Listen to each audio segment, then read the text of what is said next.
La Fondation Children of Africa de la première dame Dominique Ouattara a organisé hier son traditionnel gala de bienfaisance. Objectif, collecter 3 milliards de francs CFA pour la construction et l'équipement de 3 centres d'accueil pour enfants en détresse. On s'intéressera aussi ce soir à la ville de Toumaudi, 3 ans après le prolongement de l'autoroute du Nord. Que devient Toumaudi, jadis la grande escale pour tous les quarts de transport? Le Conseil de sécurité des Nations Unies adopte une résolution qui s'attaque aux abus sexuels commis par les casques bleus. Bonsoir à tous et merci de vous informer sur RTI2. La Fondation Children of Africa de la première dame Dominique Ouattara a organisé hier son traditionnel gala de bienfaisance. C'était au Palais des Congrès de l'Hôtel Ivoire. Le président de la République, Alassane Ouattara, y était pour soutenir son épouse. L'édition 2016 avait pour objectif de collecter 3 milliards de francs CFA en vue de la construction et l'équipement de 3 centres d'accueil pour enfants en détresse. Plusieurs autres personnalités, dont la première dame du Mali, Aminata Keïta Maïga, l'ex-première dame française Carla Sarkozy, des membres du gouvernement ivoirien et plusieurs stars ont participé à cette soirée qui avait pour thème 1001 nuits pour 1001 cœurs. À présent, cette question, que devient la ville de Toumaudi 3 ans après le prolongement de l'autoroute du Nord, tronçon qui part de Sengrobo à Yamoussoukro? Toumaudi était jadis la grande escale pour tous les quarts de transport. Cette ville carrefour n'est plus fréquentée ni animée. Le souvenir de sa ferveur et son commerce florissant bâti autour du trafic routier est encore vivace dans l'esprit de nombreux nostalgiques. Un sujet signé Kader Sogodogo de RTI Boaké.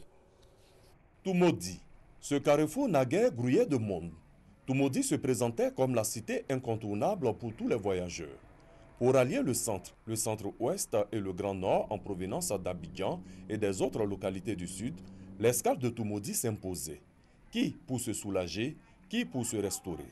La cité, entre-temps, était connue pour être la capitale du monde de la Gouti.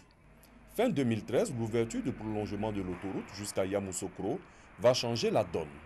Toumaudi est désormais dévié et la menace du virus Ebola fait interdire la consommation de la goutti. Dans la ville, la nouvelle situation est vécue diversement par les commerçants et les transporteurs. Depuis qu'ils ont ouvert là, ça ne marche pas comme avant. On souhaite aller sous l'autoroute. On veut qu'on nous installe là-bas. Avant, les gens prenaient car, les taxis ne venaient pas. Maintenant que les cars ne passent plus ici, là, comme il y a assez de villages sur la route, fait que les taxis se sont devenus beaucoup. Bon, ça revient au même. Pour Simon Kina, maire de la commune de Toumaudi, rien ne peut freiner le développement de sa ville qui compte aujourd'hui plus de 52 000 habitants. Toumaudi deviendra ce que les cadres, les ressortissants et les résidents de Toumaudi veulent que Toumaudi devienne. Il nous appartient à nous de trouver des solutions au handicap que pose l'autoroute dans certains domaines, parce que l'autoroute aussi est un gros avantage pour nous.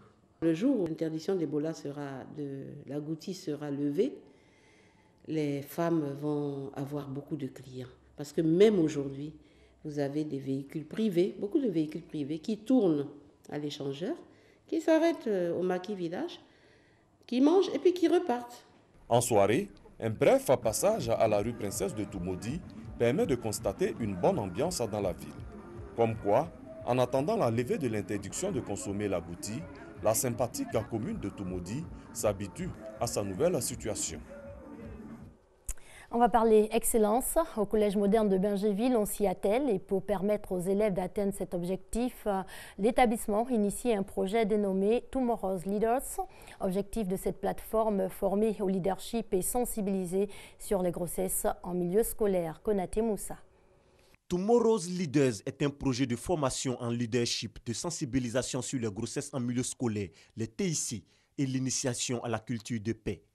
Il s'agit pour le Collège moderne de Bingéville d'inciter les élèves, futurs cadres, à s'inscrire résolument sur la voie de l'excellence afin d'être des leaders de demain. Ici, nous avons en charge des tout petits et on ne fait pas seulement l'instruction dans une école, c'est toute une éducation. Et nous savons aujourd'hui que le monde demande beaucoup d'autres choses que l'instruction donnée simplement par les professeurs en classe. Et le concept de l'Ivoirien nouveau, nous avons décidé de nous l'approprier pour former des leaders afin de relever le défi. Dans le cadre de cette activité, des compétitions socioculturelles sont organisées à l'endroit des apprenants pour qu'ils puissent acquérir de nouvelles compétences. Un projet soutenu par la représentation locale de l'UNESCO. Promouvoir l'excellence et le leadership dans le milieu des jeunes est une excellente initiative parce que c'est une opportunité de partager notre expérience avec les jeunes gens et surtout leur dire qu'est-ce qu'il faut faire pour réussir et être excellent un jour et être un bon leader. Le projet Tomorrow's Leaders au Collège moderne de Bingerville est prévu pour une période de 4 ans. Les participants pourraient bénéficier de bourses d'études de prise en charge scolaire. Les élèves qui sont également sensibilisés sur les dangers liés à la consommation de la drogue et autres stupéfiants. Au lycée classique d'Abidjan, la Jeune Chambre internationale d'Abidjan a organisé une activité en vue de présenter aux élèves les méfaits de ces produits illicites. Pargasso reconnaît. La consommation des drogues et autres stupéfiants en milieu scolaire prend de l'ampleur. Selon une étude menée par le ministère de l'Éducation nationale, plus de 68% des élèves reconnaissent avoir consommé de la drogue ou autres stupéfiants. Cette situation préoccupe la Jeune Chambre internationale Abidjan Prestige. Elle initie alors un projet de sensibilisation sur les dangers liés à la consommation de la drogue et autres stupéfiants en milieu scolaire. La drogue est effectivement une menace pour nos élèves, en ce sens qu'elle contient des substances qui empêchent le développement mental de nos élèves, qui les détournent de leur objectif principal qui est d'apprendre, qui est d'étudier et de se préparer à un avenir. Les élèves présents à cette journée de sensibilisation se disent conscients des méfaits et des inconvénients de la drogue. Tu ne peux pas réussir dans la vie comme ça en consommant de la drogue. Tu es isolé, tu es perdu, tu es dans ton monde, tu es seul. Vraiment, je ne conseille pas la drogue à mes camarades. Quand tu commences à fumer la drogue, tu commences à avoir une mauvaise influence.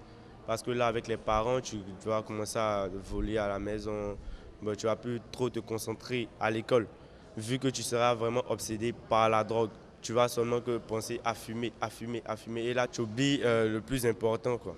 Selon les responsables de la Jeune Chambre internationale Abidjan Prestige, les élèves des autres établissements scolaires du district d'Abidjan et de l'intérieur du pays seront également sensibilisés.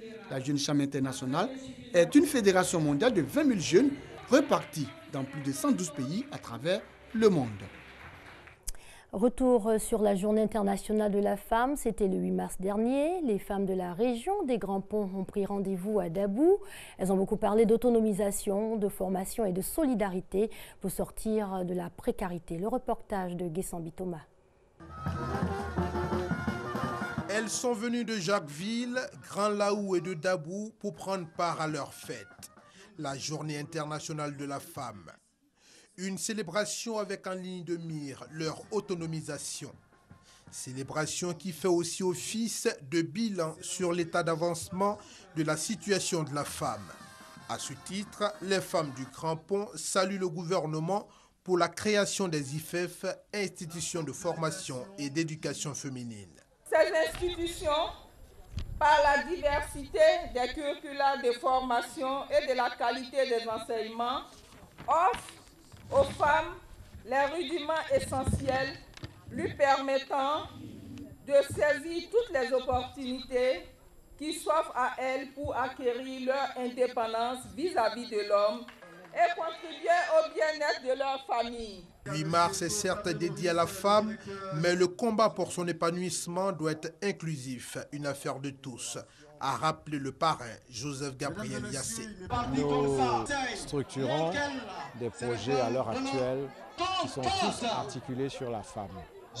On ne peut pas faire le développppement tant qu'il n'y a pas d'acceptation des populations des dons que la région leur fait. Alors c'est pour moi vraiment une occasion de leur dire que l'année prochaine on fera encore plus pour elles que ce que nous avons déjà fait cette année.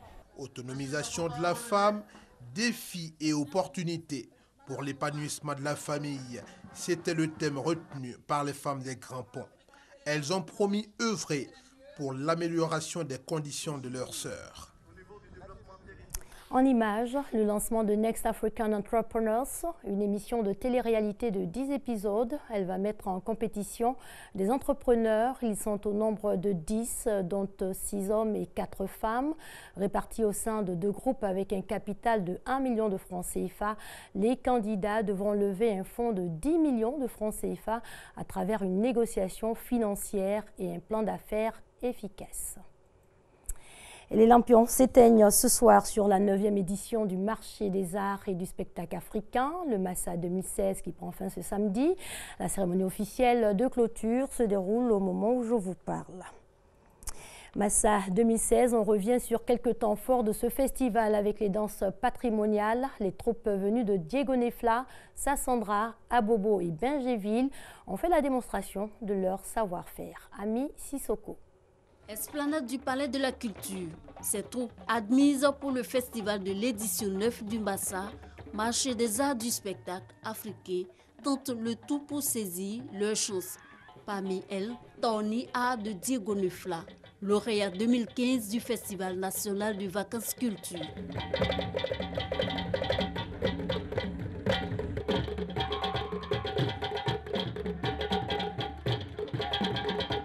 On a essayé quand même de tracer un peu tout le parcours artistique et toute la richesse de la Côte d'Ivoire. Quand on voit la liste des différents diffuseurs, on se dit que toutes les troupes qui viennent jouer ont quand même une chance d'avoir une ouverture sur le monde.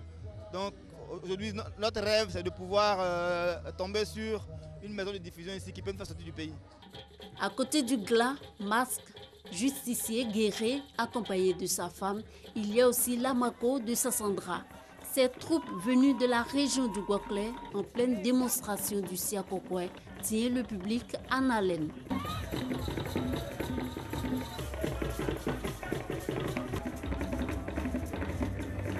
On vient de faire la danse Siakokwe. Ça veut dire que les femmes ont laissé les manger au feu pour venir danser. C'est ma première fois de venir au Massa, donc je trouve ça très bien. Je veux qu'on me voie à l'international. Ce festival de danse patrimoniale n'est pas que l'affaire des troupes venues de l'intérieur de la Côte d'Ivoire.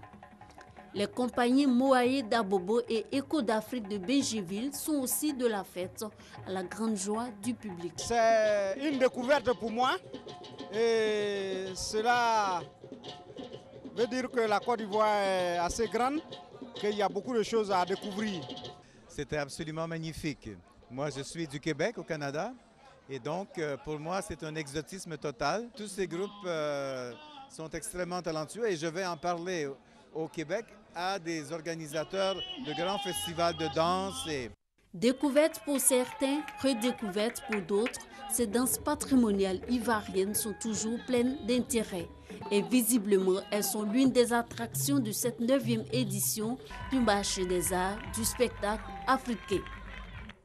Au Sénégal, c'est le 20 mars que les électeurs iront aux urnes pour choisir entre le oui et le non en réponse aux réformes constitutionnelles proposées par le président Macky Sall. La campagne référendaire a débuté aujourd'hui. 15 changements constitutionnels, dont la réduction du mandat présidentiel de 7 à 5 ans et le développement territorial par la création du Haut Conseil des collectivités territoriales. Et puis c'est une première. L'ONU adopte une résolution qui s'attaque aux abus sexuels commis par des casques bleus. Le phénomène est récurrent en Centrafrique et en République démocratique du Congo. Depuis le début de l'année, 26 nouvelles accusations ont émergé. La résolution prévoit de rapatrier des contingents entiers en cas de soupçon d'abus sexuels. Elle est proposée par les États-Unis. Le phénomène des abus sexuels persiste en Afrique. Selon le récent rapport du secrétaire général de l'ONU, Ben Ki-moon, plus de 69 cas d'abus sexuels commis par des casques bleus ont été enregistrés en 2015.